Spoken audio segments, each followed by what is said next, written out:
नमस्कार, जनवार्तामध्ये आपल्या सर्वांचं स्वागत। सर्वप्रथम पाहूया ठळक बातम्या।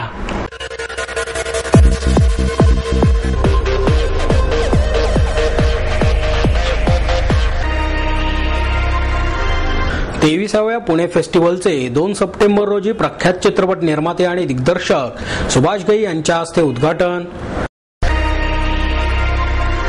सामान्य माणूसच प्रशासनाचे बळ आहे, लेखिका नीला सत्यनारायण यांचं प्रतिपादन।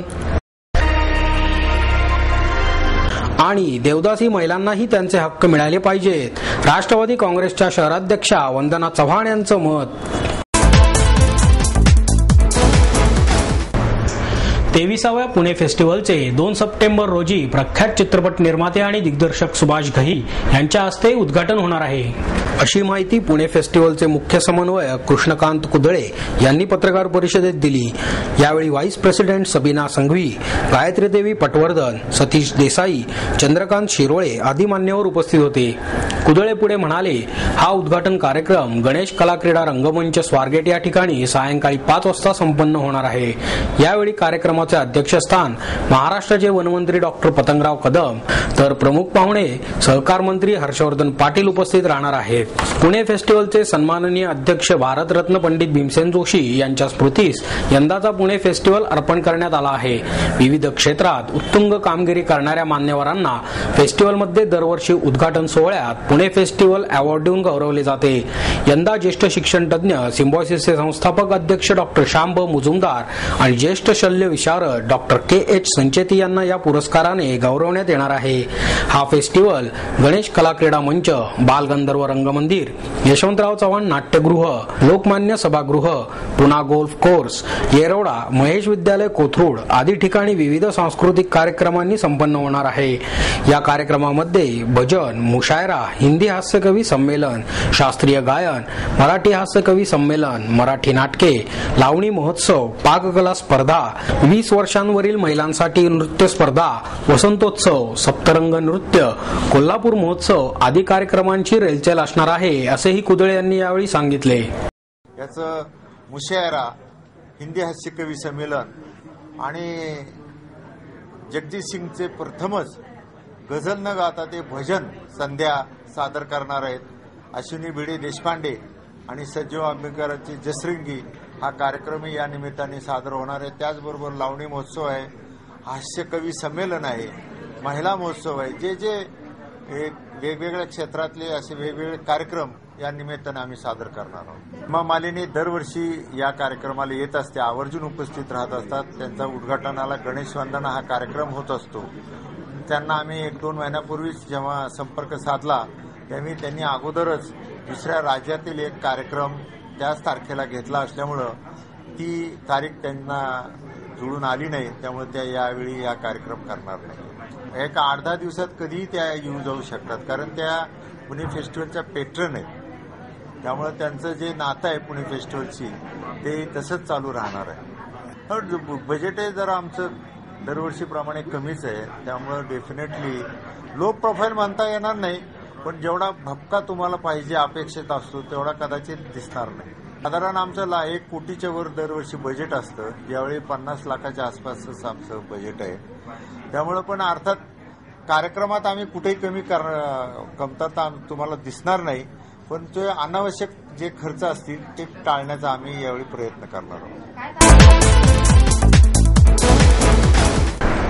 सामान्य माणूसच प्रशासनाचे बळ आहे, असे प्रतिपादन लेखिका नीला सत्यनारायण यांनी केले।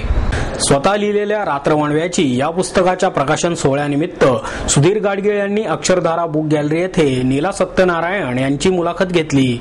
यावेळी सत्यनारायण म्हणाल्या, चांगल्या प्रकारे काम करणाऱ्या माणसाच्या आयुष्यात अनेक अडचणी येतात, परंतु याच अडचणी माणसाला खऱ्या अर्थाने जगायला शिकवतात। निष्ठेने आणि प्रामाणिकपणे काम करणाऱ्या माणसाला यश मिळते, मात्र त्याला काही कालावधी जावा लागतो। आपल्या पाठीवर कोणी हात ठेवून कामाचे कौतुक केले तर त्यातून आपल्याला बळ मिळते आणि हेच बळ आपल्या अडचणींवर मात करण्याची शक्ती देते। रसिकांशी गप्पा मारताना सत्यनारायण म्हणाल्या, प्रामाणिकपणात वैयक्तिक स्वार्थ आला की सारे बारगळते, त्यामुळे तो कधी येऊ द्यायचा नाही। प्रामाणिकपणाचा राजकारणीही आदर करतात, त्यासाठी आत्मशक्ती वाढवली पाहिजे। अधिकारी अधिकाऱ्याच्या गुरमीत बोलू लागला की उपयोग नसतो, प्रशासनाला मानवी चेहरा दिला पाहिजे, तो देण्याचा मी प्रयत्न केला असे सांगून सत्यनारायण यांनी आपली जंगलातील भटकंतीचे अनुभव सांगितले. निसर्ग माणसाला अनेक गोष्टी शिकवतो. जीवनाचे खरे रहस्य निसर्गात गेल्यानंतरच उलगडते. वनांना भेटी देताना मी अध्यात्म शिकले. निसर्ग किती मोठा आहे आणि आपण किती क्षुद्र आहोत हे मला जंगलात फिरताना समजले. केंद्र सरकारने लोकपाल बिल मंजूर करावे, परंतु ते राज्यघटनेच्या चौकटीत बसूनच पास व्हायला हवे या मागणीसाठी भीमशक्तीच्या वतीने धरणे आंदोलन करण्यात आले. हे धरणे आंदोलन जिल्हाधिकारी कार्यालयासमोर करण्यात आले. थोड्याशाच घोषणा देऊन उर्वरित आंदोलन शांतमयरित्या पार पडले. या आंदोलनात भीमशक्ती पुणे शहर अध्यक्ष शिलार रतनगिरी, भीमशक्ती पुणे जिल्हा अध्यक्ष अंकुश सोनावणे, पश्चिम महाराष्ट्र अध्यक्ष बाळासाहेब वाघमारे, जनरल सेक्रेटरी आदिनाथ कांबळे, सरचिटणीस योगेश बोर्डे, संजय सकट, उमेदभाई सय्यद, संजय वाघमारे, बाळासाहेब भालेराव, रुपाली शिवणे या पदाधिकाऱ्यांसह अनेक कार्यकर्ते सहभागी झाले होते. यावेळी रतनगिरी म्हणाले, अण्णांच्या लोकपाल विधेयकासाठीच्या आंदोलनाला आमचा पाठिंबा आहे, परंतु हे विधेयक संसदेच्या नियमानुसार तसेच राज्यघटनेच्या चौकटीत बसून कायद्याला धरूनच सरकारने पास करायला हवे. डॉक्टर बाबासाहेबांनी एवढी चांगली घटना आपल्या देशाला दिली आहे, त्यामुळे कुठल्याही दबावाने हे जनलोकपाल विधेयक जर संसदेच्या नियमांना उल्लंघून अथवा घटनेच्या विरुद्ध पास झाले तर तो आपल्या घटनेचा अपमान ठरेल. तरी सरकारने नियमानुसारच हे विधेयक पास करावे यासाठी आम्ही जिल्हाधिकाऱ्यांना निवेदन देणार आहोत, असेही त्यांनी यावेळी स्पष्ट केले. आयटी अभ्यासक्रमात काळानुरूप बदल करावा असे मत स्पॉट एक्सेलचे व्यवस्थापकीय संचालक अच्युत गोडबोले यांनी व्यक्त केले. राजीव गांधी यांच्या स्मरणार्थ आयोजित सारथी आयटी पुरस्कार वितरण सोहळा नुकताच पार पडला. यावेळी महापौर मोहनसिंग राजपाल, माजी महापौर ॲडव्होकेट वंदना चव्हाण, आमदार उल्हास पवार, गणेश नटराजन, अच्युत गोडबोले, शंकर कलमाणी, अनुराधा देशपांडे, डॉक्टर दीपक शिकारपूर, संजय गांधी आदी मान्यवर उपस्थित होते. सारथी 2011चा पुरस्कार अनुप अरुल, किशोर भालेराव, अजित जोशी, सम्राट फडणीस, वंदना पुरिया, सौरभ गाडगीळ यांना देण्यात आला. यावेळी गोडबोले म्हणाले, जुन्या अभ्यासक्रमांमुळे आयटी पदवीधारकांना पुन्हा कंपनीत प्रशिक्षण द्यावे लागते. यामध्ये कंपनीचा वेळ आणि पैसा वाया जातो. त्यामुळे काळाच्या गरजेनुसार आणि गतीनुसार शिक्षण बदलायला हवे. विविध क्षेत्रांमध्ये आयटीचा वापर केला जातो ही अभिमानाची गोष्ट आहे. ई गव्हर्नन्समुळे समाजातील सर्व वर्गांपर्यंत आयटी पोहोचले आहे. आयटी मधील सामाजिक संस्थांचे काम दाद देण्यासारखे आहे असेही ते म्हणाले. आठवड्यावर येऊन ठेपलेल्या गणेशोत्सवासाठी गणेश मूर्ती आकार घेऊ लागल्या असून मूर्त्यांवर कारागिरांकडून अखेरचा हात फिरवला जात आहे. लोकमान्य टिळकांनी सुरू केलेला सार्वजनिक गणेशोत्सव सोहळा 21व्या शतकात लोक चळवळ आणि जनजागृती हा महत्वाचा भाग ठरू लागला आहे. सामाजिक, धार्मिक आणि वैज्ञानिक देखाव्याच्या माध्यमातून गणेश मंडळांकडून मोठ्या प्रमाणावर जनजागृती करण्यात येत असल्याने गणरायाच्या आगमनाची घरोघरी आतुरतेने वाट पाहिली जाते. ठिकठिकाणी आकार घेणाऱ्या या मूर्ती गणेशोत्सवाची मोठ्या प्रमाणात चाहूल देत आहेत. सप्टेंबर महिना जवळ येताच प्रत्येकाला प्रतीक्षा असते ती गणेशोत्सवाची. येथील गणेशोत्सव आणि आकर्षक गणेश मूर्ती पाहण्यासाठी गणेश भक्तांची गर्दी लोटत असते. गणेशाचे उत्साहात स्वागत करताना पहिली पसंती असते ती देखण्या गणेश मूर्तीला. यंदा येथील मूर्तिकारांनी नेहमीपेक्षा वेगळ्या आणि आकर्षक मूर्ती साकारण्यावर भर दिला आहे. म्हणूनच आकर्षक गणेश मूर्ती निवडण्याची लगबग सुरू झाली आहे. मंडळांच्या कमानी आकार घेऊ लागण्यापूर्वीच गणेश मूर्तींवर रंगांचा शेवटचा हात फिरवला जात असून या मूर्ती बाजारात दाखल झाल्या आहेत. गणेश भक्तांना दरवर्षाप्रमाणे नव्या रूपात मूर्ती देण्यासाठी मूर्तिकारांची धडपड सुरू आहे. मूर्तींचा देखणेपणा कायम राखत शारदा, लालबाग, दगडूशेठ, शंकर पार्वती, जास्वंदी अशा नाना रूपात मूर्ती घडवण्यात येत आहेत. यंदा शाडूची उपलब्धता कमी असल्याने आता सर्वसाधारणपणे प्लॅस्टर ऑफ पॅरिसच्या मूर्ती बनवल्या जात आहेत. शाडूची माती आणि सेंद्रिय रंग सहज उपलब्ध होत नसल्याने तसेच या मूर्ती बनवण्याची पद्धत अवघड असल्याने यंदा तरी पूर्णपणे शाडूच्या किंवा मातीच्या मूर्ती पूजेत येणे अवघड आहे. कारण दिवसाला शाडूच्या मातीच्या केवळ 2च मूर्ती तयार होतात. त्याच ठिकाणी प्लॅस्टर ऑफ पॅरिसच्या 7 ते 8 मूर्ती तयार होतात अशी माहिती मूर्तिकार राजू कुंभार यांनी दिली.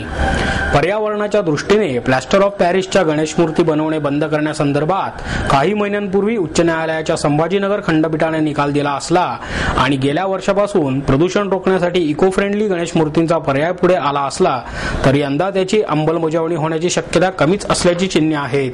शाडूच्या मूर्तीचे भाव आणि मूर्ती बनवण्याची अवघड पद्धत यामुळे प्लास्टर ऑफ पॅरिस पासून बनवलेल्या मूर्ती तयार करण्याकडेच मूर्तिकारांनी भर दिला आहे. तरी देखील पुण्यातील जुने जाणते मूर्तिकार आणि परंपरा जपणाऱ्या काही कुटुंबांकडून शाडूच्याच मूर्तीची प्रतिष्ठापना करण्यात येत असल्याने काही ठिकाणी शाडूच्या मूर्तीही बनवण्यात येत आहेत. अर्थात या मूर्ती घडवण्यासाठी लागणारा वेळ आणि शाडूच्या मातीच्या किमतींमुळे या मूर्ती तुलनेने महाग आहेत. इंधन दरवाढीमुळे प्लास्टर ऑफ पॅरिस आणि रंगांच्या किमतीत लक्षणीय वाढ झाली आहे. परिणामी गणेशाच्या मूर्ती यंदा तब्बल 30 ते 40% महागल्या आहेत, अशी माहिती मूर्तिकार राजू कुंभार यांनी दिली. इंधनाचे दर वाढले की आम्हाला आवश्यक असणाऱ्या सर्वच वस्तूंच्या किमती वाढतात. गतवर्षी 51 रुपयांपासून पुढे 5 ते 10 हजारांपर्यंत मूर्तीच्या किमती होत्या. मात्र यावर्षी 75 ते 100 रुपयांपासून मूर्तीची किंमत असेल, असेही मूर्तिकार कुंभार यांनी यावेळी सांगितले. राजू कुंभार.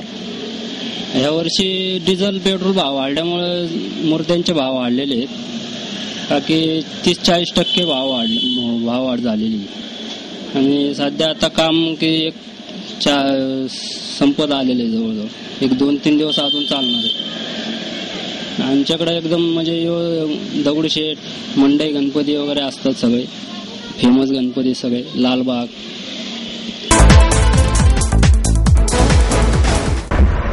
सिनेमॅटिक्स मल्टीमीडिया प्रायव्हेट लिमिटेड आणि FM इलियासी निर्मित अर्जुन हा मराठी चित्रपट 16 सप्टेंबरला प्रदर्शित होणार आहे, अशी माहिती इलियास यांनी पत्रकार परिषदेत दिली. यावेळी संगीतकार ललित सेन, अभिनेता सचित पाटील आणि इब्राहिम अफगाण आदी मान्यवर उपस्थित होते. अर्जुनमध्ये सचित पाटील आणि अमृता खानविलकर ही फ्रेश जोडी पाहायला मिळणार असून सोबत विनय आपटे, वर्षा उसगावकर, अरुण नलावडे, उदय टिकेकर, विद्याधर जोशी, स्निग्धा सबनीस, अनंत जोग यांच्याही महत्त्वपूर्ण भूमिका आहेत. या चित्रपटामध्ये कथानकाला खुलवण्यासाठी गीतांचा वापर करण्यात आला असून त्यासाठी सिनेसृष्टीतील सुप्रसिद्ध गायकांच्या आवाजात ती स्वरबद्ध करण्यात आली आहेत. गार गार हा पवन बावरा हे जहीर कलाम लिखित गीत श्रेया घोषाल यांनी गायले आहे, तर इब्राहिम अफगाण लिखित पहिला मातीचा गंध हे गीत देवकी पंडित, उदित नारायण यांनी गायले असून रोज कसोटी रोज सामना हे शीर्षक गीत कविता कृष्णमूर्ती यांनी आपल्या सुमधुर आवाजात गायले आहे. चित्रपटातील प्रसंगांचे आणि गीतांचे चित्रीकरण मुंबई आणि गोवा येथे करण्यात आले असून छायाचित्रण नजीब खान, कला दिग्दर्शन नरेंद्र भगत, संकलन फैजल महाडिक, इम्रान महाडिक यांनी, तर साहस दृश्ये जावेद इजाज यांच्या मार्गदर्शनाखाली चित्रित झाली आहेत. देवदासी महिलांनाही त्यांचे हक्क मिळाले पाहिजेत, असे मत राष्ट्रवादी काँग्रेसच्या शहराध्यक्षा वंदना चव्हाण यांनी व्यक्त केले. अखिल बुधवारपेठ देवदासी संस्थेच्या वतीने डॉक्टर पूजा यादव यांच्या स्मृतिदिनानिमित्त देण्यात येणारा पुरस्कार वंचित विकासच्या मीनाक्षी नवले आणि एड्स विषयी काम करणाऱ्या सहेरी संस्थेच्या तेजस्वी सेवेकरी यांना चव्हाण यांच्या हस्ते देण्यात आला. यावेळी अध्यक्षस्थानी आशीर्वाद संस्थेच्या अध्यक्षा पन्ना गारबेल होत्या. 5,000 रुपये रोख आणि स्मृतिचिन्ह असे या पुरस्काराचे स्वरूप होते. पुढे चव्हाण म्हणाल्या, या महिलांमध्ये विकास होण्याची गरज आहे. समाजातील इतर महिलांप्रमाणेच त्यांना सुद्धा सवलती मिळण्याची गरज आहे, असेही चव्हाण यांनी सांगितले. नवले म्हणाल्या, संस्थेच्या कार्यामुळे हा पुरस्कार मिळाला आहे. यापुढेही अशाच प्रकारचे कार्य संस्थेच्या वतीने करण्यात येणार आहे, असेही त्यांनी यावेळी सांगितले. यावेळी सचिव डॉक्टर मिलिंद भोई यांनी मनोगत व्यक्त केले. पेशवे उद्यानात असलेल्या ऊर्जा पार्कमध्ये साहसी खेळांचा समावेश असलेले उद्यान उभारण्यात येत आहे.